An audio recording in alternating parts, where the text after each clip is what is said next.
সম্মানিত আমাদের তেঘরা জামিয়া সালাফিয়ার অন্তরঙ্গ ভালোবাসার দ্বীনি মুসলিম ভাই বোন, প্রশংসা আল্লাহর জন্য, শান্তি অবতীর্ণ হোক আল্লাহ রসুলের উপর সাল্লাল্লাহু আলাইহি ওয়াসাল্লাম। আজ জুমার খুতবায় সংক্ষিপ্ত সময়ে বক্তব্যের বিষয় অসুস্থ মানুষকে দেখতে যাওয়া। অসুস্থ হলে ফলাফল। অসুস্থ মানুষকে দেখতে গিয়ে কি বলতে হবে, এ ব্যাপারে আমরা এক গুরুত্বপূর্ণ সংক্ষিপ্ত তথ্যবহুল বিবরণের চেষ্টা করব ইনশাআল্লাহুল আজিজ। উল্লেখ্য যে বিগত জীবনে বক্তব্যের মাঠে যা শুনে থাকি, আজকের আলোচনা সম্পূর্ণই তার চেয়ে ভিন্ন ধরনের ব্যতিক্রম হবে বলে আমরা মনে করছি। সম্মানিত দ্বীনি ভাই বোন, এ ব্যাপারে আল্লাহ তাআলা বলেন, সানুআযিবুহু মাররাতাইন, আমি মানুষকে কবরে বারবার শাস্তি দিব। সুম্মা ইউরাদ্দুনা ইলা আযাবিন আযীম, এরপর আমি তাদেরকে কঠিন থেকে কঠিন শাস্তির দিকে নিয়ে যাব। কবর যত কঠিন, কিয়ামত তার চেয়ে অনেক বেশি কঠিন। কিয়ামত যত কঠিন, কবর তার চেয়ে অনেক অনেক অনেক বেশি কঠিন। কিয়ামত যত কঠিন, জাহান্নাম তার চেয়ে অনেক অনেক অনেক বেশি কঠিন। আয়েশা রাদিয়াল্লাহু তাআলা আনহা বলেন, আব্দুল আজিজ, এইদিকে কোনো মানুষ যেন দাঁড়িয়েও না থাকে, আর এইদিকে কেউ যেন কারো সহযোগিতা আশেপাশে না করে, সবকে এদিকে বাম দিকে বা পিছনে নিয়ে আসবা।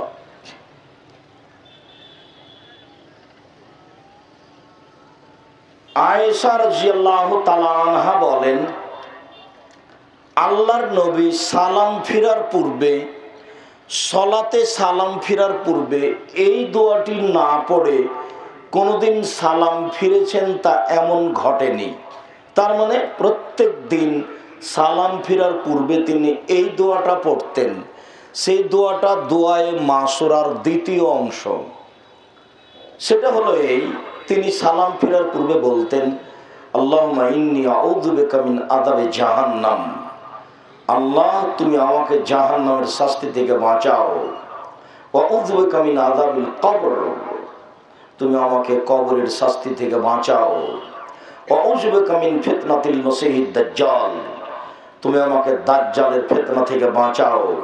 ওয়া আউযু বিকা মিন ফিতনাতিল মাহইয়া ওয়াল মামাত, ইহকালের বিপদ পরকালের বিপদ থেকে তুমি আমাকে বাঁচাও। ওয়া আউযু বিকা মিনাল মা'সামি ওয়াল মাগরাম, তুমি আমাকে বাঁচাও বড় পাপ হতে, তুমি আমাকে বাঁচাও ঋণ কর্য হতে, তুমি আমাকে বাঁচাও বড় পাপ হতে, তুমি আমাকে রক্ষা করো ঋণ কর্য হতে। এই কথাগুলি না বলে তিনি সালাম ফিরতেন না। তাতে তিনি প্রথমে বলতেন যে আল্লাহ তুমি আমাকে জাহান্নাম থেকে বাঁচাও,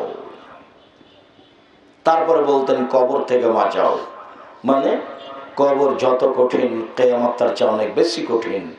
কিয়ামত যত কঠিন, জাহান্নাম তার চেয়ে অনেক অনেক অনেক বেশি কঠিন। মহান আল্লাহ বলেন, আমি মানুষকে কবরে বারবার শাস্তি দিব, এরপর তাদেরকে আমি বড় থেকে বড় শাস্তির দিকে নিয়ে যাব, তা হলো জাহান্নাম। আবু মুসা আশআরী রাদিয়াল্লাহু তাআলা আনহু বলেন, রাসূল সাল্লাল্লাহু আলাইহি ওয়াসাল্লাম বলেছেন, পৃথিবীর মানুষ তিনটা জরুরি কাজ মনে রেখো। এক, আতেমুল জায়া, দুস্থ গরিব ফকির মিসকিন অসহায় মানুষকে খেতে দাও। বহুদিন বলেছি, জাতির কল্যাণের উদ্দেশ্যে হাজারো দিন বলেছি, সালাত আদায় করে জান্নাত পাওয়া যায়, জান্নাত কিনা যায় না। সিয়াম পালন করে জান্নাত পাওয়া যায়, জান্নাত কিনা যায় না। হজ করে জান্নাত পাওয়া যায়, জান্নাত কিনা যায় না। অসহায় দুস্থ গরিব ফকির মিসকিন এতিমের পাশে দাঁড়ালে দান করলে জান্নাত কিনা যায়। পৃথিবীর মানুষ দুস্থ গরিব ফকির মিসকিনকে খেতে দাও। দুই, ওয়াউদুল মারিদা, অসুস্থ মানুষকে দেখতে যাও, জরুরি কাজ। অসুস্থ মানুষকে দেখতে যাও। মুহাম্মদ সাল্লাল্লাহু আলাইহি সাল্লাম ধনী গরিব, মুচি মেথর, অসহায় ভ্যান রিক্সাওয়ালা, যে কোনো নিঃস্ব থেকে নিঃস্ব, অবুঝ থেকে অবুঝ মানুষের বাড়িতে অসুস্থ ব্যক্তিকে দেখতে যেতেন। তার প্রমাণে একাধিক সহিহ হাদিস রয়েছে। তিনি বলেন, অফুকুল আনি, যারা জেল হাজতে বন্দী আছে তাদের মুক্ত করো। 20, 30, 40 বছর থেকে দিনাজপুর জেলে লোকটা আছে, ও নিজেই জানে না আমি কেন জেলে। জজ জানে না ঘটনা কি, উকিল জানে না ঘটনা কি, যে মাত্র মামলা সাজিয়েছে শুধু সেই জানে। যে জেলে আছে সেও জানে না 1 নম্বর আসামি করা হয়েছে তাকে। সাক্ষীকে টাকা দিয়ে মিথ্যা সাক্ষী দিতে বাধ্য করা হয়েছে। ও বলছে আমি 2 চোখে তাকে মারতে দেখেছি, অথচ যার ব্যাপারে বলছে সে সেদিন দিনাজপুরেই ছিল না। এরই নাম মিথ্যা সাক্ষী। মানুষ দলীয় দাপটে ক্ষমতার ভিত্তিতে সকালকে বিকেল, বিকেলকে সকাল করে দেখাতে পারে। বছর বছর কেটে যায়, স্ত্রী জেল গেটে আসে, কান্নাকাটি করে চলে যায়, তার মাথায় একটু হাত দিয়ে আদর করার কোনো পথ নেই। বাচ্চা কাচ্চা জেল দরজায় আসে, কান্নাকাটি করে চলে যায়, গায়ে হাত দিয়ে একটু আদর করার কোনো পথ নাই। পৃথিবীর মানুষ শুনে রেখো, দুস্থ গরিব ফকির মিসকিনকে খেতে দাও, অসুস্থ মানুষকে দেখতে যাও, জেল হাজতে বন্দী আছে যারা তাদেরকে মুক্ত করার চেষ্টা করো। বুখারী মুসলিম। মুহাম্মদ সাল্লাল্লাহু আলাইহি সাল্লাম জাতির উদ্দেশ্যে এইভাবে ঘোষণা দিয়ে বলেন, আমরা জানতে পারি আর না পারি, বুঝতে পারি আর না পারি, পারবই বা কি করে? যারা আমাদের সামনে দিন ধর্ম বলে তারা কিসসি কাহিনী বলেই বলে, যার কারণে আমরা সঠিক কোনো দিন বুঝে উঠতে পারি না। আজকের জন্য প্রথমে আমরা বুঝি, অসুস্থ ব্যক্তি অসুস্থ হয়েছে তার আসলে ফলাফল কি? জ্বর হওয়ার সাথে সাথেই কি তাকে সিঙ্গাপুর যেতে হবে? এর কি কোনো ফলাফল আছে? সুস্থ মানুষ সুখে দিন কাটালো, অসুস্থ মানুষ অসুস্থ হয়ে বিছানে কাটালো, তার কি আসলে কোনো ফলাফল আছে? আবু হুরায়রা রাদিয়াল্লাহু তাআলা আনহু বলেন, রাসূল সাল্লাল্লাহু আলাইহি ওয়াসাল্লাম বলেছেন, মাইরিদুল্লাহু বিহি খায়রাম ইসুব মিনহু, যার ব্যাপারে আল্লাহ কল্যাণের ইচ্ছা করেন, তার অর্থ সম্পদে ছেলে মেয়ে তাকে বিপদ আপদে ফেলে, রোগ ব্যাধিতে ফেলে পরীক্ষা করেন। যখনই আল্লাহর কারো প্রতি কল্যাণের ইচ্ছা হয়, পরকালের কল্যাণের ইচ্ছা হয়, তখন তাকে যে কোনোভাবে দুনিয়ায় বিপদে ফেলা হয়। একথা মুহাম্মদ সাল্লাল্লাহু আলাইহি সাল্লাম বলেন। হাদিস বুখারী মুসলিম। আবু হুরায়রা রাদিয়াল্লাহু তাআলা আনহু বলেন, রাসূল সাল্লাল্লাহু আলাইহি ওয়াসাল্লাম বলেছেন, মা মিন মুসলিমিন ইসিবহু মিন অসাবিন ওয়ালা নাসাবিন ওয়ালা হাম্মিন ওয়ালা হুজনিন ওয়ালা আদা ওয়ালা গাম্মিন ওয়ালা ইশাকুহা ইল্লা কাফফারাল্লাহু বিহি খাতায়াহু। যে কোনো মুসলিম পুরুষ নারীর যখন কোনো কষ্ট হয়, কোনো ঝামেলা হয়, কোনো সমস্যা নেমে আসে, কোনো ব্যথা বেদনা হয়, দুশ্চিন্তে হয়, দুর্ঘটনা ঘটে, রোগ ব্যাধি হয়, এমনকি পায়ে কাঁটা লেগে যায়, যার কারণে সে কষ্ট পায়, ইল্লা কাফফারাল্লাহু বিহি খাতায়াহু, এ দিয়ে আল্লাহ তার পাপকে মুছে দেন। হাদিস বুখারী মুসলিম। এভাবেই মুহাম্মদ সাল্লাল্লাহু আলাইহি সাল্লাম বলেন, যেভাবে আমরা এখন অবগত হলাম। আব্দুল্লাহ ইবনে মাসউদ রাদিয়াল্লাহু তাআলা আনহু বলেন, দাখালতু আলান নবী সাল্লাল্লাহু আলাইহি সাল্লাম ইউয়াক, একদা আল্লাহর নবী অসুস্থ, তখন আমি তার নিকটে গেলাম। আল্লাহর নবী নিজে অসুস্থ, আমি তার নিকটে গেলাম।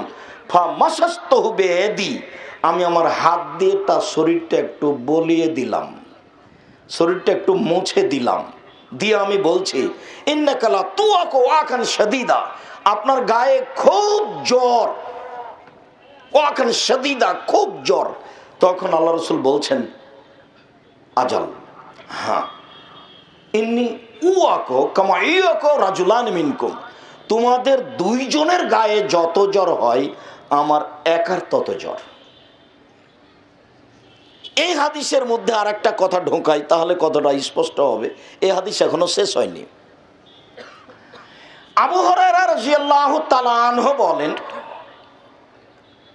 আয়েশা রাদিয়াল্লাহু তাআলা আনহা বলেন, মা রাআইতু আশাদ্দু ওয়াজআন আহাদান মিন নবী সাল্লাল্লাহু আলাইহি সাল্লাম, আমি আয়েশা আল্লাহর রাসূলের গায়ে যত জ্বর দেখেছি, তাতে পৃথিবীর আর কাউকে এত জ্বর হতে পারে এটা আমার বিবেচনায় আসে না।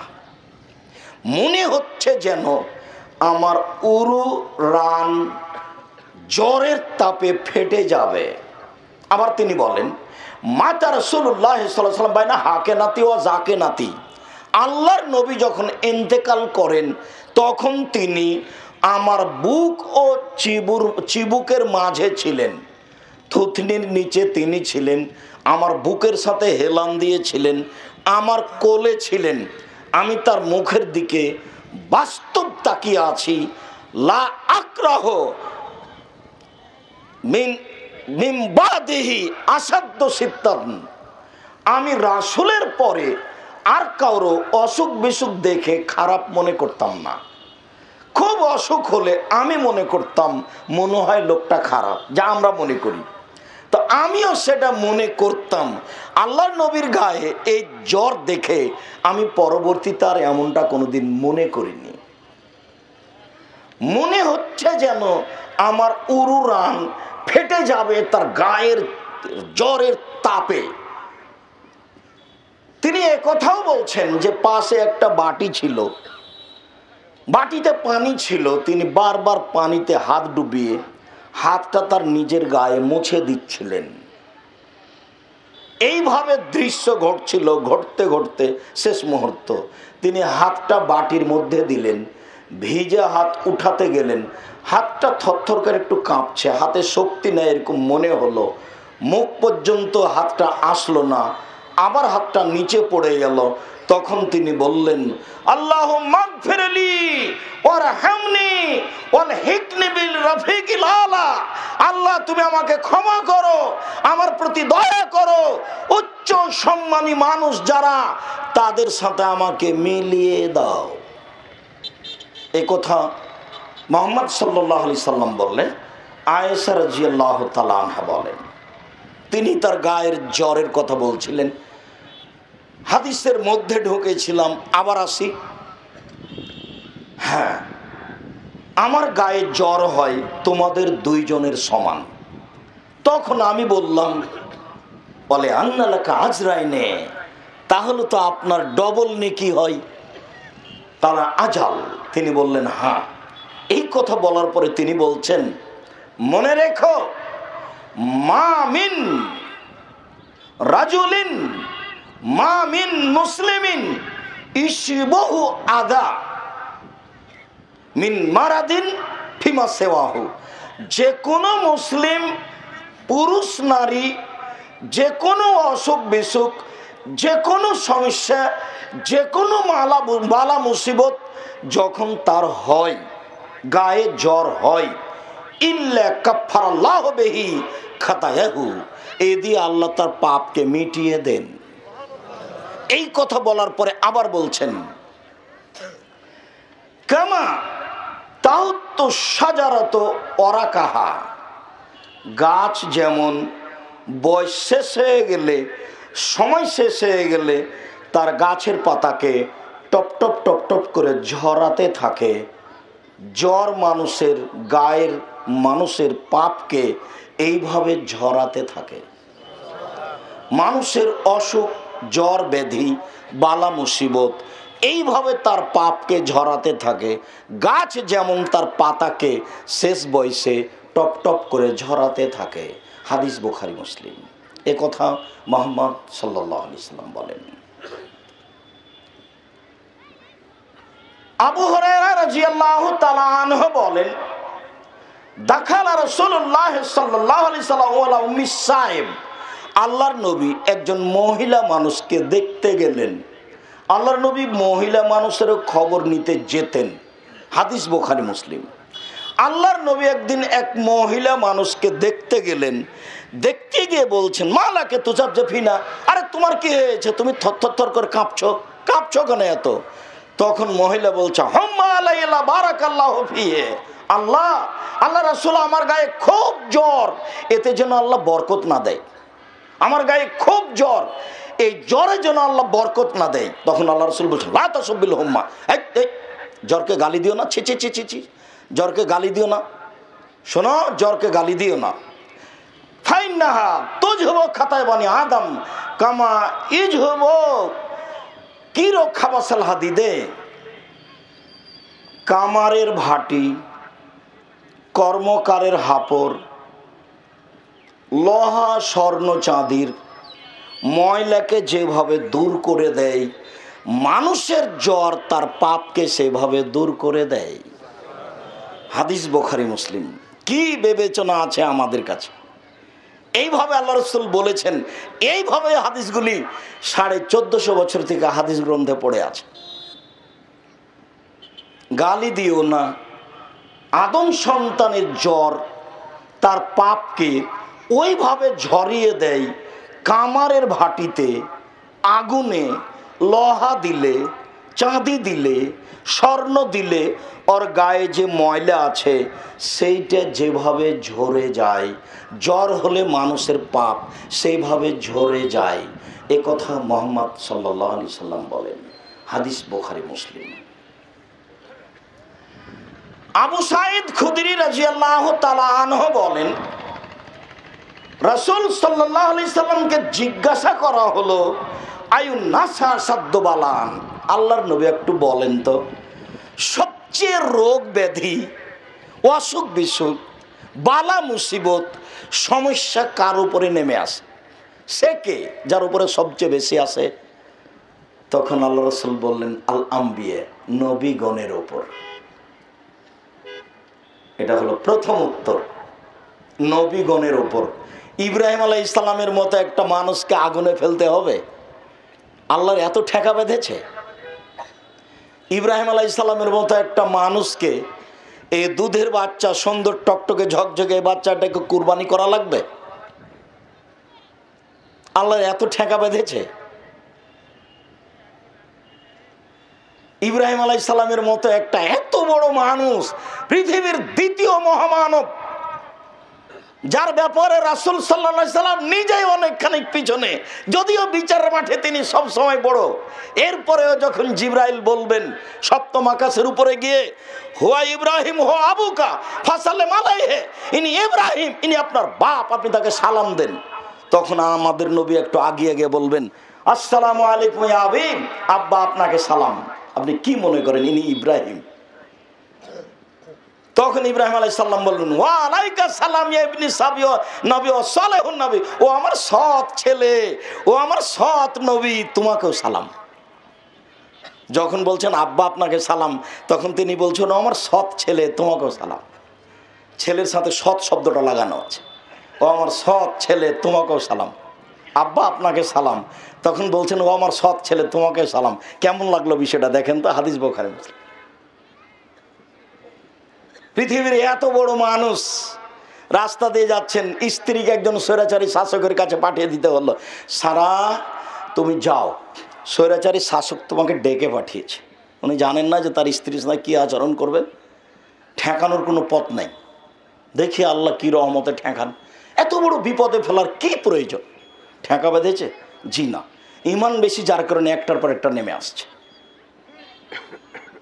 নবীগণের সমস্যা সবচেয়ে বেশি। এরপরে তিনি উত্তরে বললেন আলাম সালো ফালাম সালো, যার যত ইমান বেশি তার তত সমস্যা বেশি, যার যত ইমান বেশি তার তত সমস্যা বেশি। এরপরে বাক্য তিনি শেষ করলেন না, তিনি বলছেন ইন কানা আলা দীনিহি সালবান, ও যদি তার দিনে খুব শক্ত হয় তো ইস্তাদ্দা বালাউহু, তার সমস্যাও কঠিন হয়ে যাবে। ওয়াইন কানা আলা দীনিহি রিক্কা, ও যদি দিনের উপরে নরম হয়, কোন রকমের ছেঁচড়া মেচড়া করে সালাত আদায় করে দিন চলে মাত্র, এরকম যদি হয়ে যায় তাহলে হুব্বে না আলাইহে, তাহলে সমস্যা কমে যাবে। এমন ভাবে কমবে, ও যদি মুনাফেক হয়ে যায় তাহলে আর কোনো অসুখ বিসুখ নাই, এমনি একবারে চলবে সমাজে বেপরোয়া হয়ে চলতে চলতে চলতে হঠাৎ একদিনে এমন একটা ঝড় আসবে, গাছটা উল্টে পড়ে আছে, দেখবেন যে রাস্তার উপরে পড়ে আছে, সে একদিন এরকম হয়ে যাবে। এইবার আরো এ বাক্য শেষ নিয়ে হাদিস আল্লাহ রাসূল বলছেন ইউবতালার রাজুল আলা দীনিহি, মানুষকে এভাবে পরীক্ষা করা হয়, পরীক্ষা করা হয়, পরীক্ষা করা হয়, বিপদে পড়ে বিপদে পড়ে বিপদে পড়ে, হাত্তা ইয়ামসি আলাল আরজে লাইসা লাহু যামবুন, এক সময়ও মাটির উপরে হাঁটে, তখন তার কোনো পাপই নাই। এটা রাসূল সাল্লাল্লাহু আলাইহি ওয়াসাল্লামের মুখের ভাষা আপনার সামনে আমি নকল করলাম। এক সময় মাটির উপরে হাঁটে, হাটে বাজারে যায়, নিষ্পাপ হয়ে যায়, কোনো পাপই নেই। সমস্যা এত নেমে এসেছে, নামতে নামতে আর পাপই নাই, তখন খালি পাপে ঘুরে বেড়াচ্ছে, মরলেই জান্নাত।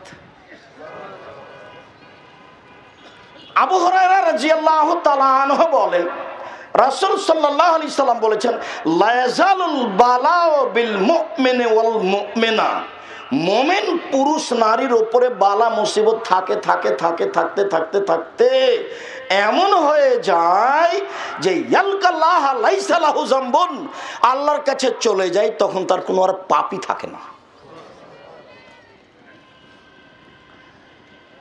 সাদ্দাদ ইবনে আওস রাদিয়াল্লাহু তাআলা আনহু বলেন রাসূল সাল্লাল্লাহু আলাইহি সাল্লাম বলেছেন, আল্লাহ তাআলা বলেন হাদিসে কুদসি, আল্লাহ তাআলা বলেন এদা আনা ইবতালাইতু আবদান মিন ইবাদি, যখন আমি আমার কোনো বান্দা দাস দাসীকে বিপদে ফেলি, পরীক্ষা করি, ফাহামেদানি আলা ইবতালাহু, এত বিপদে পড়েও বলে আলহামদুলিল্লাহ, ফায়াকুম মিন মাজজাইহি কায়াউমিন ওয়ালাদাতহু উম্মুহু, বিপদে পড়ে অসুখ বিসুখে পড়ে আইয়ুব আলাইহিস সালামের মতো দীর্ঘদিন অসুস্থ থাকার পরেও যখন বলে আলহামদুলিল্লাহ, তখন লোকটা হয়ে যায় সেই দিনের মতো যেদিন তার মা তাকে জন্ম দিয়েছে। লোকটা হয়ে যায় সেই দিনের মতো যেদিন তার মা তাকে জন্ম দিয়েছে, নিষ্পাপ হয়ে যায়। এই কথা মুহাম্মদ সাল্লাল্লাহু আলাইহি সাল্লাম বলেন। তিনি আরো বলেন, এক অসুস্থ ব্যক্তিকে দেখতে গিয়ে তিনি বলছেন, শোনো, কাল আল্লাহ তাআলা, আল্লাহ তাআলা বলেন হিয়া নারী, জ্বর হলো আমার আগুন। আল্লাহ তাআলা বলেন হিয়া নারী, গায়ের জ্বর হলো আমার আগুন, উসাল্লিতুহা আলা আব্দিল মুমিন, আমি আমার মুমিন দাস দাসীর উপরে চাপিয়ে দিই। গায়ের জ্বরটা এটা হলো জাহান্নামের আগুন, আমি এইটা তার গায়ে চাপিয়ে দিই। কেন? লেকুনা হাজ্জাহু ইয়াউমাল কিয়ামিনান নারে, এইটা যেন বিচার মাঠে জাহান্নামের মুক্তি হিসাবে হয়ে যায়। এই কারণে তাকে জাহান্নাম থেকে মুক্তি দিয়ে দেওয়া হয়েছে। ও জাহান্নামের আগুনের ঠেলা আগেই বহেছে, যার কারণে এখন ওটা থেকে আর মুক্তি হয়ে গেছে, ও আর জাহান্নামে যাবে না। এই কথা মুহাম্মদ সাল্লাল্লাহু আলাইহি সাল্লাম বলেন। সম্মানিত আজকের জুমার খুতবায় উপস্থিত দ্বীনি মুসলিম ভাই বোন, আমরা আপনাদের সামনে সংক্ষিপ্তভাবে বলছিলাম মানুষ অসুস্থ হলে তার ফলাফল কি। বিষয়টি বুঝে ধৈর্যের পরিচয় দিয়ে বাকি সময়টুকু বেঁচে থাকার আল্লাহ তৌফিক দান করুক। আল্লাহুম্মা আমিন। আল্লাহুম্মা সাল্লি আলাইহি ওয়া বারিক আলাইহি। আলহামদুলিল্লাহ ওয়াহদা ওয়াসসালাতু ওয়াসসালামু আলা মান লা নাবিয়্যা বাদা। আমাদের জুমার খুতবার প্রথম অংশের একটা হাদিস থেকে গেছে, সেটা হলো এই, আবু রেবাহ বলছেন, আব্দুল্লাহ ইবনে আব্বাস বললেন আবু রেবাহকে যে আলা উরিকা ইমরাতান মিন আহলি জান্নাহ, আপনাকে আমি একটা জান্নাতের মহিলা দেখাবো? ইবনে আব্বাস বলছেন, আপনাকে আমি একটা জান্নাতের মহিলা দেখাবো? কুলতু বালা, আমি বললাম হ্যাঁ দেখান না, দেখান। সেটাকে তখন উনি বলছেন, আব্দুল্লাহ ইবনে আব্বাস বলছেন, হাজিল মারাতু সাউদা, এই যে যে যে যে কালো মহিলাটা, এই যে কালো রঙের মহিলাটা হলো জান্নাতি। কিভাবে? কিভাবে জান্নাতি? যা আতাত ইলান নবী সাল্লাল্লাহু আলাইহি সাল্লাম, একদাও আল্লাহর নবীর কাছে এসেছিল এই মহিলাটা, এই কালো মহিলাটা যেটা হাঁটছে, এসে বলছে, ইয়া রাসূলুল্লাহ, আল্লাহর নবী, ইন্নী উসরে ও আতাকাশাফ, আমি মির্গির রোগে উল্টে পড়ে যাই এবং আমি আমার জামা কাপড় খুলে দিই। ফাদুল্লাহ, আপনি একটু দয়া করে আল্লাহর কাছে দোয়া করবেন আমার জন্য। এই কথা মহিলার দাবি রাসূলের কাছে। তখন আল্লাহ রাসূল বলছেন, ইনশাতে সাবিরতে আলাকাল জান্নাহ, শোনো, তুমি যদি এই অসুখ বিসুখের উপরে ধৈর্য ধারণ করতে পারো তাহলে তোমার জান্নাত। ওয়াইনশাতে আদুল্লাহ, তুমি যদি বলো তো আমি আল্লাহর কাছে দোয়া করব, আল্লাহ তোমাকে ভালো করে দিবে, দেখো কোনটা। তখন মহিলা বলছে, ইন্নী আসবার, ঠিক আছে আমি ধৈর্য ধারণ করলাম, তবে একটু আপনি আল্লাহকে বলেন, আল্লাহ তাকাশাফ, আমি যেন পরনের কাপড় খুলে না দিই। ফাদা আল্লাহ রাসূলুল্লাহ সাল্লাল্লাহু আলাইহি ওয়াসাল্লাম, তখন আল্লাহ রাসূল তার জন্য দোয়া করলেন। তো তুমি যদি ধৈর্য ধারণ করো তাহলে তুমি জান্নাতি, আল্লাহ রাসূল আগে ঘোষণা দিয়ে দিয়েছেন। এখন উনি বললেন, ঠিক আছে আমি ধৈর্য ধারণ করলাম। এখন আল্লাহর নবী দুনিয়া থেকে চলে গেছেন। ইবনে আব্বাস বলছেন, আরে শোনো শোনো শোনো, তোমরা যদি জান্নাতি মহিলাকে দেখতে চাও, এই যে যে যে কালো মহিলাটা, ঘটনা হলো এই। হাদিস মুসলিম, বিবেচনা করেন তো দেখি। চিকিৎসা করতে হবে কথা ঠিক, প্রত্যেকটা হাদিস গ্রন্থে চিকিৎসার একটা বিশাল লম্বা আলোচনা আছে, কিন্তু জ্বর হলেই সিঙ্গাপুর যেতে হবে এ কথা ঠিক নয়। একটু অসুখ বেশি হলে ইন্ডিয়া যেতে হবে এ কথা ঠিক নয়। যদিও বলতে গেলে মনে কিছু না নিলে, কোনো ডাক্তার দিনী ভাই থাকলে কষ্ট মনে নিবেন না যে এদেশের চিকিৎসা আর সে দেশের চিকিৎসা কি যেন আমি কিছু বুঝলাম না। বড় ডাক্তার কানের দিনাজপুরে ঢুকলাম, বলো একটু বড় সমস্যা। ঢাকায় বড় ডাক্তারের কাছে গেলাম, বলো ভালোই সমস্যা। রাজশাহী বড় ডাক্তারের কাছে গেলাম, কানের পর্দা ফেটেই যায় নাকি। তো প্রোগ্রামে গেলাম কলকাতা, তো নেমে বলছে চলো তো ডাক্তারের কাছে। গেলাম, তো ডাক্তার একটু কানটা দেখলো, দেখে একটু সরে গেল। তখন আমি বললাম, হযরত যারা মেহরবানি কারকে দোবারা দেখ না। তো হেসে উঠলো, এটা বলছে नहीं, जो दावा दे दिया ये दो दावा दिया कभी नहीं होगा, और हो जाए तो अव्वल को इस्तेमाल करना नहीं, सानी को इस्तेमाल करना। এটা দিয়ে দিলাম, আর কোনোদিন হবে না। যদি হয় তাহলে প্রথমটা ব্যবহার করতে হবে না, দ্বিতীয়টা করি।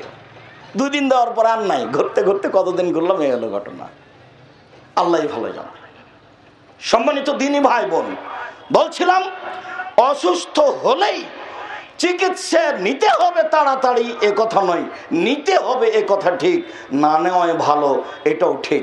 একাধিক বুখারী মুসলিমের হাদিস আপনার সামনে তার সংক্ষিপ্ত অল্প পেশ করলাম। এবার চলেন যাই অসুস্থ মানুষকে দেখতে যাওয়া।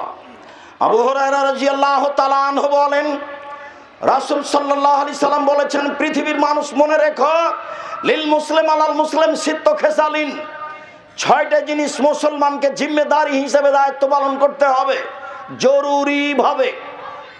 1, ইয়াউদু হেজা মারে যা, মানুষ অসুস্থ হলে দেখতে যেতে হবে। লাভ কি তা পরে বলছি, অসুস্থ হলে দেখতে যেতে হবে জরুরি। রাসূল একেবারে সাধারণ থেকে সাধারণ মুচি মেথর বাড়িতে দেখতে গেছে। 2, মারা গেলে জানাজায় যেতে হবে। 3, দাওয়াত দিলে খেতে যেতে হবে। দাওয়াত খেতে যেতে হয়, কথাই ঠিক। দাওয়াত খেতে গিয়ে যদি দেখা যায় অন্যায় কিছু হচ্ছে, ছবি টবি তুলছে, তাহলে পাল্টা ফিরে আসতে হবে, এই কথাও ঠিক। দাওয়াত খেতে হবে না। রাসূল সাল্লাল্লাহু আলাইহি ওয়াসাল্লামের বাড়ি থেকে জিবরাইল ফিরে চলে গেছে। জিবরাইল 1 মিনিট। সকালে আল্লাহ নবী খুব চিন্তিত বসে আছেন। তো উম্মু সালমা খুব বুদ্ধিমতী মহিলা, তার একজন স্ত্রী, পরিস্থিতি আঁচ করতে পারেন, তার নাম উম্মু সালমা। উম্মু সালমা বলছেন, আপনি চিন্তিত কেন? বলো না, জিবরাইল আমার সাথে ওয়াদা করেছিলেন তিনি আমার সাথে রাতে সাক্ষাৎ করবেন। রাত পার হয়ে গেল, জিবরাইল আসলেন না, আমার কি কোনো সমস্যা নাকি? আমি তো বুঝতে পারলাম না, তিনি এক পদার্থের আমি এক পদার্থের, ওয়াদা কেন মিস হলো? কি আমার কি কোনো ভুলের কারণে নাকি? এই জন্য আমি খুব চিন্তিত। এই কথা বলার পরে তিনি একটু উঠলেন, উঠে কি যেন তার খেয়াল হলো চোখের নিচে দেখছেন একটা কুকুরের বাচ্চা। তখন ওটাকে বের করে দিলেন, একটু পানি ছিটিয়ে দিয়েছেন। ছিটাতে না ছিটাতে জিবরাইল চলে এসেছেন। কি ব্যাপার, আপনি যে ওয়াদা করেছিলেন রাতে আমার সাথে সাক্ষাৎ করবেন, আসেন নিজে? তখন জিবরাইল বলছেন, এসেছিলাম তো, ঘুরে গেছি। আপনার চোখের নিচে কুকুরের বাচ্চা ছিল, সেই জন্য ফিরে গেছি। যে ঘরে ছবি মূর্তি কুকুরের বাচ্চা থাকে ওই ঘরে আমরা ঢুকি না। হাদিস বুখারী মুসলিম। আপনার কাছে কি বিবেচনার আছে? বিবেচনার কি আছে? আমি মুসলিম, এটাই চূড়ান্ত। বিবেচনার আবার কি? আব্দুর রাজ্জাক সাহেব, বিবেচনার কথাটা তুলে রাখেন, বিবেচনার কথাটা ভুলবেনই না। আমি মুসলিম, আমার ঘরে ছবি মূর্তি থাকবে না, এটাই চূড়ান্ত। কি মনে করেন আপনি? পাগল পেয়েছেন নাকি আমাকে? বিবেচনা আবার কিসের? আমি মুসলিম, আমি মুসলিম চির রণবীর, মরণকে করি না ভয়, মরলে শহীদ বাঁচলে গাজী, আমার উভয়ই সমান। মরাও বাঁচা, বেঁচে থাকা, সব দুটাই সমান। আপনি কি মনে করেন? বিবেচনা শব্দ কোনোদিন ব্যবহার করবেন না। আমাদের সামনে বক্তব্য দিবেন, আপনাকে আমি অনেক ভালোবাসি, আপনাকে নির্দ্বিধায় আপনি কথা বলবেন। বিবেচনা আবার কি? বিবেচনা নেই। এসেছিলাম তো, ঘুরে গেছি। আপনার চোখের নিচে কুকুরের বাচ্চা ছিল, তাই চলে গেছি। মুহাম্মদ সাল্লাল্লাহু আলাইহি ওয়াসাল্লাম যে গায়েব জানেন না, তার জাজল্য প্রমাণ। বিছানের নিচে, খাটের নিচে কুকুরের বাচ্চা আছে, জানেন না। আরে জিবরাইল সে কারণে আসেননি সেটাও বুঝেন না, আর এরা বলছে যে গায়েবের খবর জানে। অবাক কথা, কথার সাথে কোনো মিলই হলো না। তা আমি যেটা দেখা যাচ্ছি যে মানুষের বাড়ি থেকে ফিরে আসতে হবে মন্দ কিছু দেখলে, এ কথাই ঠিক। আল্লাহর নবীর বাড়ি থেকে জিবরাইল ফিরে চলে গেছে। হাদিস বুখারী মুসলিম। অসুস্থ মানুষকে দেখতে যেতে হবে। আরো কথা ওই হাদিসে আছে, সালাম দিলে উত্তর দিতে হবে, জরুরি। আগে দেয় যে সে সবচেয়ে ভালো, পরে দেয় যে সে সবচেয়ে খারাপ, ও কৃপণ ও বদ। এদেশের মানুষ বুঝেছে যে বিত্তশালী ধনী মানুষকে আগে সালাম দিতে হবে। আর ভারত, সৌদি আরবে, মিশরে ওরা বুঝেছে যে যে আগে সালাম দিবে সেই ভালো। তখন মন্ত্রী আগে সালাম দেয় ভ্যানওয়ালাকে, তখন যারা কর্মচারী তারা আগে সালাম দেয়, কর্মচারীকে সালাম দেয় মালিক আগেই। ইন্নাল্লাহ, আমি তো ঠকে যাব যদি আমার কর্মচারী আমাকে সালাম দেয়, আমি তো খারাপ হয়ে যাব। কারণ আল্লাহ রাসূল বলেছেন সবচেয়ে খারাপ মানুষ ওই যে পরে সালাম দেয়, সালামের ইচ্ছা হিসাব করে কখন দিবে। সবচেয়ে ভালো মানুষ ওই যে আগে সালাম দেয়। হাদিস তো বুখারী মুসলিম। আপনার কাছে কে বিবেচনা আছে? মিশরে যখন গেলাম তখন বলছে মন্ত্রী রিক্সাওয়ালাকে সালাম দেয়, আগেই দেয়, মানে ঠকে যাবে যে। ও যদি আগে দেয় তাহলে আমি তো খারাপ হয়ে গেলাম, ওই তো একটা রিক্সাওয়ালা মানুষ আমার চেয়ে ভালো হয়ে গেল। ওরা এখনো বুঝতে পারেনি যে বিত্তশালী হলে পরে সালাম পাবে, ও পরে দিবে, ও আগে দিবে। উচ্চ শিক্ষিত হলে, সাধারণ শিক্ষিত যারা, তারা আগে দিবে। এটা এদেশের মানুষ বুঝেছে, ও দেশের মানুষ এখন এরকম বুঝেনি। হয়ে যায় আতাসা, হাঁচি দিলে তাকে উত্তর দিতে হবে, তবে তাকে আগে বলতে হবে আলহামদুলিল্লাহ। তখন আপনি বলবেন এরহামাকাল্লাহ। ও যদি সলাতের মধ্যে হাঁচি আসে আর ও যদি বলে আলহামদুলিল্লাহ, তখন আপনি উত্তর দিতে পাবেন না। তবে সলাতের বাইরে ওকে আলহামদুলিল্লাহ বলতেই হবে, আর আপনি তখন বলবেন এরহামাকাল্লাহ। পরে আবার ও বলবে ইহদিকুমুল্লাহ ইসলিম আলাকুম, সেটা পরে, তো উত্তর দিতে হবে। তারপরে বললেন প্রত্যেকটা মানুষ একজন আর একজনের কল্যাণ কামনা করবে। এই ফুটবল খেলা, এই আন্তর্জাতিক খেলাধুলা এত খারাপ, এত খারাপ, এত খারাপ যে একজন বলছে যে আমার যদি পরাজয় হয় তাহলে আমি আত্মহত্যা করব।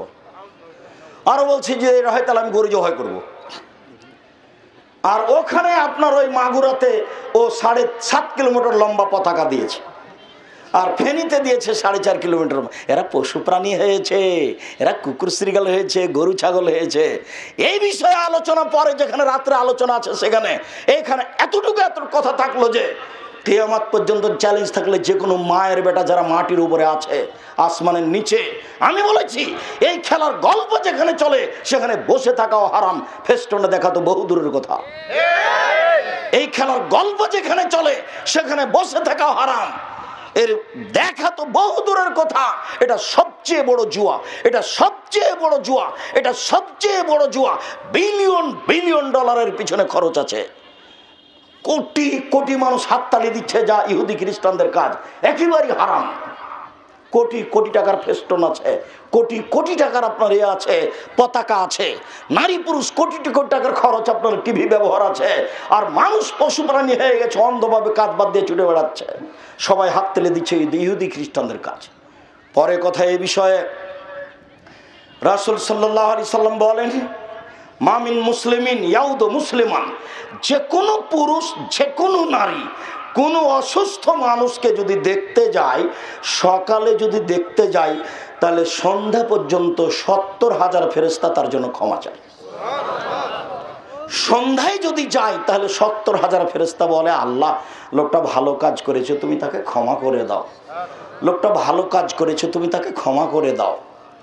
আবু হুরায়রা রাদিয়াল্লাহু তাআলা আনহু বলেন, রাসূল সাল্লাল্লাহু আলাইহি সাল্লাম বলেছেন, মামিন মুসলিমিন ইয়াউদ মুসলিমান, যে কোনো পুরুষ যখন কোনো পুরুষকে, যে কোনো মানুষ যখন কোনো মানুষ অসুস্থ মানুষকে দেখতে যায়, ইনাদি ফিস সামায়ে, তখন আকাশ থেকে চিৎকার করে ফেরেশতা বলে, তিবতা তাবা মামশাকা, ধন্য তুমি তোমার চলার পথ, ধন্য ধন্য তুমি তোমার চলার পথ, ধন্য ধন্য তুমি তোমার চলার পথ, ধন্য। তাবাওয়াতা মানজিলাতান ফিল জান্নাহ, তুমি জান্নাতে একটা ঘর বানালে, তুমি জান্নাতে একটা ঘর বানালে, তোমার ধন্য চলা, ধন্য তুমি, তুমি জান্নাতে একটা ঘর বানালে। যখন কোনো অসুস্থ মানুষকে কোনো মানুষ দেখতে যায়, তখন ফেরেশতা আকাশ থেকে এভাবে বলে। এ কথা রাসূল সাল্লাল্লাহু আলাইহি ওয়াসাল্লাম বলেন। এর সাথেই তিনি নিজে দেখতে যেতেন। যেহেতু জুমার খুতবা আমরা লম্বা করতে পাবো না, এই অংশ কমিয়ে দিয়ে আমরা এখানে চলে আসলাম, অসুস্থ মানুষকে দেখতে গেলাম, কি বলবো। আল্লাহর নবী একজন পল্লীর বেদুইন অশিক্ষিত গোয়ার মানুষকে দেখতে গেলেন। দেখতে গিয়েই বলছেন, লা বাসা তাহুরুন ইনশাআল্লাহ, কোনো সমস্যা নেই, ভালো হয়ে যাবে। ভালো হয়ে যাবে এই কথাটা বৃদ্ধ মানুষ মেনে নিতে পারেনি। ও তখন বলছে, কাল্লা, কখনো নয়, অসম্ভব, আপনার কথা ঠিক নয়। কেন? আমি একবার অচল বিরুদ্ধ মানুষ, আমার গায়ে এত জ্বর, পানি যেমন টকবক টকবক করে ফুটে, আমার গায়ে জ্বর তেমন ফুটছে, আর আপনি বলছেন ভালো হয়ে যাবে, মানে কিসের ভালো হবে? ও বুঝতে পারেনি রাসূলের এত বড় মানুষের কথাটা। তা গ্রামের মানুষ যা বলার তাই বলেছে। তখন আল্লাহ রাসূল বলছেন, নাম এদান, আচ্ছা ঠিক আছে, তাহলে তুমি যেটা বললে সেটাই। আল্লাহ রাসূলের কথাটা যখন নিল না, তো আল্লাহ রাসূল আর কিছু বললেন না, বললেন আচ্ছা ঠিক আছে, তুমি যেটা বললে সেটাই, আমি তো বলেছিলাম কোনো সমস্যা নেই, ভালো হয়ে যাবে। কিন্তু তুমি একবারে খেপে গিয়ে বললে, না এটা হতেই পারে না, একটা অচল বৃদ্ধ মানুষের উপরে গায়ের জ্বর মনে হচ্ছে টকবক করে ফুটছে, আর আপনি বলছেন ভালো হয়ে যাবে, মানে কথাটা বুঝতে পারলেন কি না? আল্লাহ রাসূলের এটা চিরাচরিত নীতি ছিল। প্রথমেই তিনি গিয়ে বলতেন, আল্লাহ বাসা তাহুরুন ইনশাআল্লাহ, কোনো সমস্যা নেই, ভালো হয়ে যাবে। এটা ডাক্তারকে বলতে হবে। 14 বার মাস্টার ডিগ্রি পাস করলে ডাক্তারি লেনে এই বাক্য আপনি পাবেন না। এটা চিকিৎসার প্রথম ঔষধ, চিন্তা করবেন না, ভালো হয়ে যাবে, এটা প্রথম।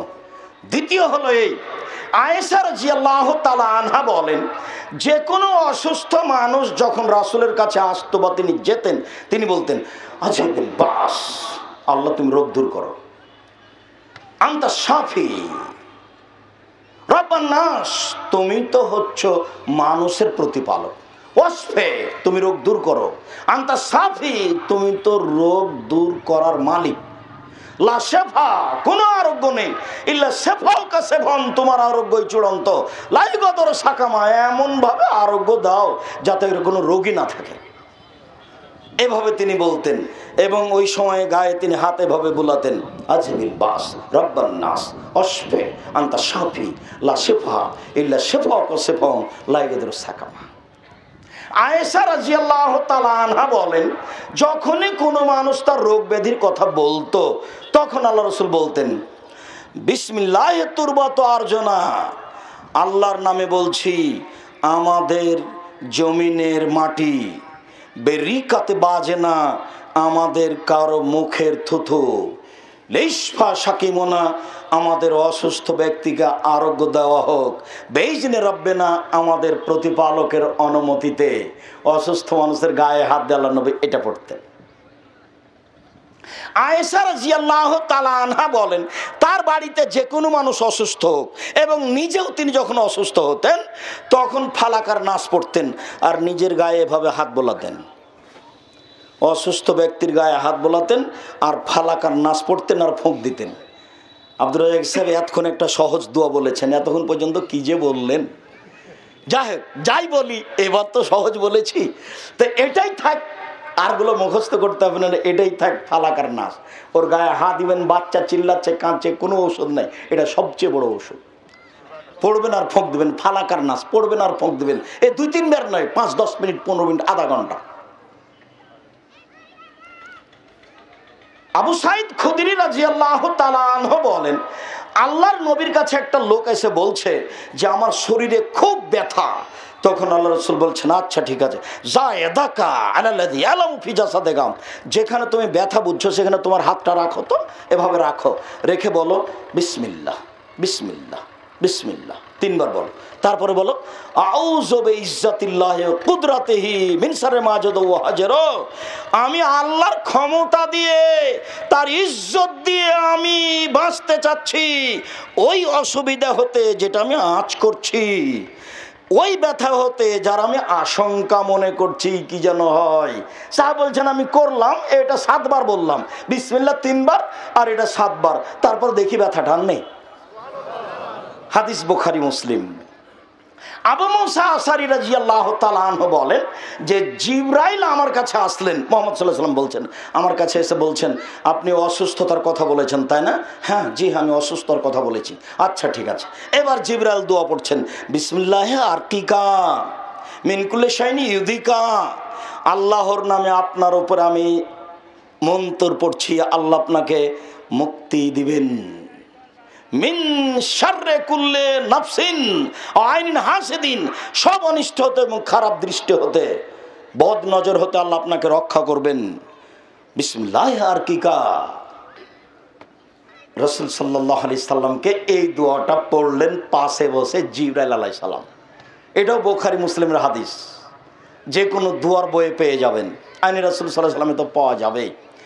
এইবার আলোচনার শেষের দিকে এসে বলি যে আব্দুল্লাহ ইবনে আব্বাস বলছেন যে আল্লাহর নবী হাসান হোসেনের গায়ে মাথাতে এভাবে হাত লাগাতেন, হাত লাগিয়ে বলতেন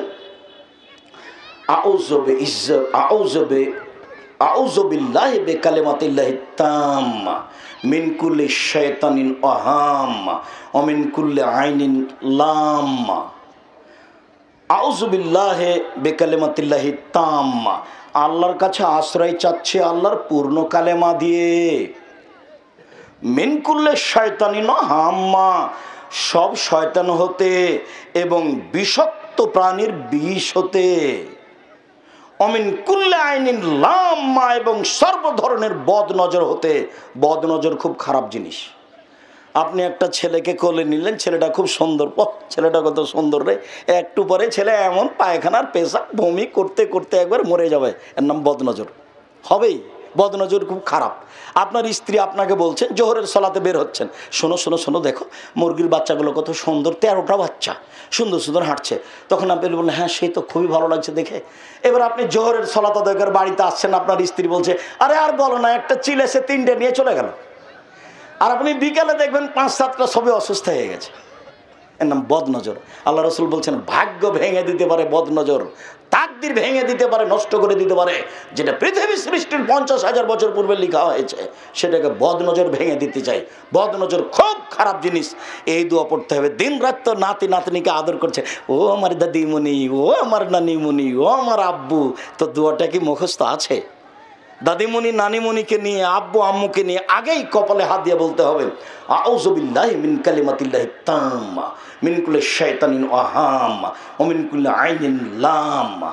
খুব একটা বড় নয়, বছর বছর লাগবে না মুখস্থ করতে, 3 দিন লাগবে না, একবারে জরুরি, এটা বলতেই হবে আপনাকে।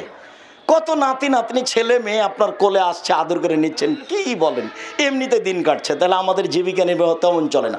শুকরিয়া, জাযাকুমুল্লাহ খায়র। সম্মানিত জুমার খুতবায় উপস্থিত দিন মুসলিম ভাই বোন, আমরা জুমার খুতবার শেষের দিকে চলে এসেছি। জুমার খুতবার শেষে আপনাদের সাথে সলাতের পরে আরও দুটা কথা থাকবে। তবে এখানে আমি এই মুহূর্তে বলে রাখছি যে আমরা মাঝে মধ্যে জুমার খুতবাতে এখানে আসবো ইনশাআল্লাহ, আমরা আশাবাদী ইনশাআল্লাহ। আমি আন্তরিকভাবে চাচ্ছি আপনাদের উত্তরবঙ্গে জামিয়া সালাফে নামে একটি বিশাল প্রতিষ্ঠান গড়ুক যে কোনো মূল্যে। আল্লাহ তুমি কবুল করো, এটা আন্তরিকভাবে আমি চাচ্ছি। আল্লাহ আপনারা একটু অন্তর থেকে চান, আল্লাহকে বলেন, আল্লাহ তুমি আমাদের এই এলাকায় উত্তরবঙ্গে একটা বড় প্রতিষ্ঠান জামিয়া সালাফে নামে কবুল করো, আল্লাহ। বাকিটুকু কথা পরে থাকছে। আমি আবার আপনাকে অনুরোধ জানাচ্ছি যে মন দিয়ে হোক, অর্থ দিয়ে হোক, পরিশ্রম দিয়ে হোক, শ্রম দিয়ে হোক, পরামর্শ দিয়ে হোক, যে কোনো মূল্যে আপনি জামিয়া সালাফিয়ার সাথে থাকার চেষ্টা করবেন। ভুলেও কখনো মনটার ভিতরে সংকীর্ণতা আনিয়েন না। একটু সংকীর্ণতা নিয়ে আসলে যদি পরকাল হারিয়ে যাই তখন আমাদের কিছু করার থাকবে না।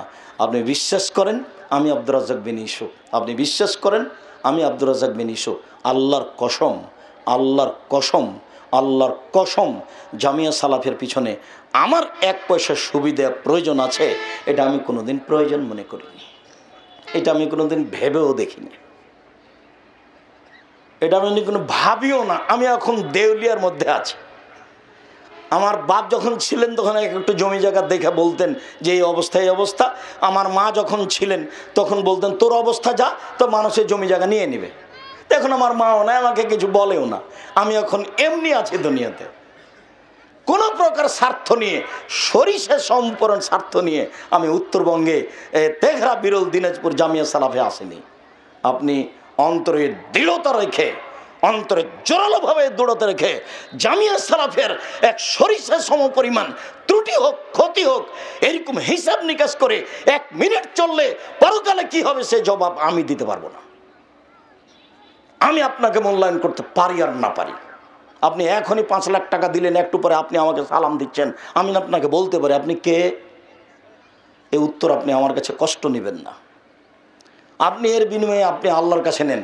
বিশ্বাস করুন, শিরক মুক্ত প্রতিষ্ঠান জামিয়া সালাফিয়া, বিদআত মুক্ত প্রতিষ্ঠান জামিয়া সালাফিয়া, দল মুক্ত প্রতিষ্ঠান জামিয়া সালাফিয়া, সংগঠন মুক্ত প্রতিষ্ঠান জামিয়া সালাফিয়া।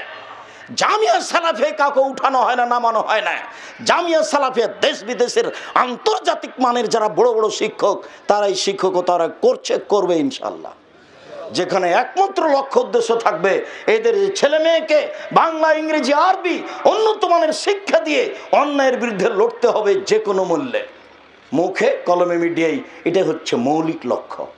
বিশেষভাবে তেঘরায় বসবাস করছেন যারা, তাদের কাছে আমার আরো জোরালো অনুরোধ থাকছে, আপনাদের এটা একটা বিশাল পাওয়া, আল্লাহ আপনাদের কবুল করুক। এটা আপনাদের একটা বিশাল পাওয়া, এটা আল্লাহ আপনাদের কবুল করুক। নিজেরাও নারী পুরুষ সহ, স্বামী স্ত্রী সহ, ছেলে মেয়ে সহ মাঝে মধ্যে আল্লাহ তুমি জামিয়া সালাফে কবুল করো। আর কোন সময় এর পিছনে সামান্যতম কোনো সরিষা সম্পর্কে কটু বাক্য মুখ দিয়ে বের করবেন না। পরকাল হারিয়ে গেলে আমার কিছু করার থাকবে না। আপনি বিশ্বাস করুন, কোনো প্রকার স্বার্থ নাই জামিয়া সালাফে। আপনি এই কথা মনে রাখেন। আমি আব্দুর রাজ্জাক বিন ইউসুফ কসম করে বলছি, জাতির কাছে সুবিধা ভোগ করবে এই জন্য আমি জাতির সাথে কোনোদিন যাইনি, যাওয়ার লাগে না আমাকে। এরকম পরিবেশ আমার কাছে নেই। অন্তর থেকে ভালোবাসা দিয়ে সপরিবারে সাথে সাথে যেদিন আমি উপস্থিত হব সেদিন সারা দিনাজপুরবাসীর কাছে আমার অনুরোধ, শুধু দিনাজপুর নয়, দিনাজপুর, লালমিনহাট, নীলফামারী, কুড়িগ্রাম, পঞ্চগড়, ঠাকুরগাঁ, গাইবান্ধা, আপনার বগুড়া, জয়পুরহাট, এই যত ডিস্ট্রিক্টে দিনী ভাই বোন আছেন উপস্থিত হওয়ার চেষ্টা করবেন যে কোনো মূল্যে। আমি আপনার কিছু না কিছু উপকার করবই করবো ইনশাআল্লাহ। হয় বৃদ্ধি দিয়ে করবো, না নিম ধর্মের নিয়ম নীতি দিয়ে করবো, আর নাহলে আপনাকে দিনী ভাই বোন হিসাবে আমি কিছু আশ্বস্ত করবো পরকালের ইনশাআল্লাহ। এটুকু আমার কাছে আছে, যেটুকু আমার কাছে আছে সেটুকু আপনাকে দেওয়ার আমি প্রাণপণে চেষ্টা করব। সম্মানিত দিনী ভাই বোন, আমি সকলের দৃষ্টি জামিয়া সালাফের প্রতি জোরালোভাবে দেওয়ার অনুরোধ রেখে আজকের বক্তব্য অনুযায়ী বাকি জীবন মানুষের কল্যাণে থাকার অনুরোধ রেখে, অসহায় মানুষের পাশে দাঁড়ানোর অনুরোধ রেখে, টাকা পয়সা ইনকাম করব মানুষ, অসহায় মানুষের পাশে দাঁড়ানোর জন্য। এদেশের বেসরকারি কওমি মাদ্রাসার পাশে দাঁড়ানোর জন্য টাকা ইনকাম করব, কোটি টাকা কাউকে উঠানো নামানোর জন্য নয়। আর টাকা কোনোদিন কম ইনকাম করবো এটা মনে করিয়েন না। টাকা উসমানের মতো ইনকাম করব। উসমান রাদিয়াল্লাহু তাআলা আনহু যেমন সারা সৌদি আরবের মাটিতে সবচেয়ে বড় ধনী ছিলেন, সবচেয়ে বড় ধনী হওয়ার চেষ্টা করবো যে কোনো মূল্যে, অসহায় মানুষের পাশে দাঁড়ানোর জন্য। বাস, অসহায় মানুষের সহযোগিতা করবে, এটাই থাকবে টাকা পয়সার উপার্জনের মাধ্যম। জান্নাত কিনে নিব, জান্নাত পাবো এই আশায় দিন কাটাই না। আল্লাহ তুমি এভাবে কবুল করো, আল্লাহ আমিন। আল্লাহ আমাদের যারা মারা গেছে তুমি তাদের কবরের শাস্তি মাফ করো। আমরা যারা অসুস্থ তুমি তাদের আরোগ্য দান করো। আমরা যারা বেঁচে আছি তুমি তাদের তোমার রাসূলের পদ্ধতি অনুযায়ী চলার তৌফিক দান করো। আল্লাহ তুমি আমাদের জামিয়া সালাফে কবুল করো। আজকের আলোচনা অনুযায়ী আমাদের বাকি জীবন পরিচালনা করার তৌফিক দান করো। তোমার দরবারে এই জোরালো দাবি দাওয়া দোয়া রেখে আজকের জুমার খুতবা এখানেই শেষ করলাম। সাল্লাল্লাহু আলাইহি ওয়াসাল্লাম।